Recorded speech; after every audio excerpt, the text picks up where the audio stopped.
नमस्कार मोदीजी. माझा प्रश्न हा आहे का, काही दिवसा पहिले नाही का मला एका पोरीनं फेसबुकवर रिक्वेस्ट पाठवली. तिनं मग नाही का मला हायचा मेसेजसुद्धा पाठवला स्वतःहूनच. मग नाही का बोलता बोलता तिनं नाही का स्वतःच मला व्हॉट्सअप नंबरसुद्धा मागितला माया.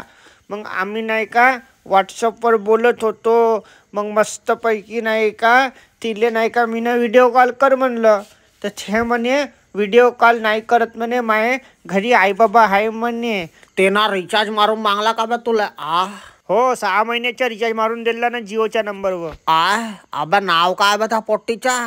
प्रिया, एंजल प्रिया. एंजल प्रिया? अबे फेक आयडी होय त्या. अबे पोरासोबत बोलत आहेस तू एवढ्या दिवसापासून? अरे बापू, तुला सांगतो त्या एंजल प्रियाचा मेसेज मला पण आला होता. मी आपला एक दिवस मेलोनी सोबत बोलत होतो, तर तिच्या नाही का मला मेसेज आला एंजल प्रियाचा. आणि मला म्हणते हे दूध म्हणते.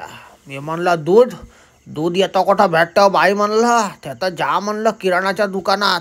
त्या पोट्टी मला म्हणत्या यू आर व्हेरी हँडसम, मला त्या व्हॉट्सअप नंबर द्या म्हणत्या. मी म्हणलं अरे ह्या पोट्टी मला हँडसम म्हणून राहिली डायरेक्ट.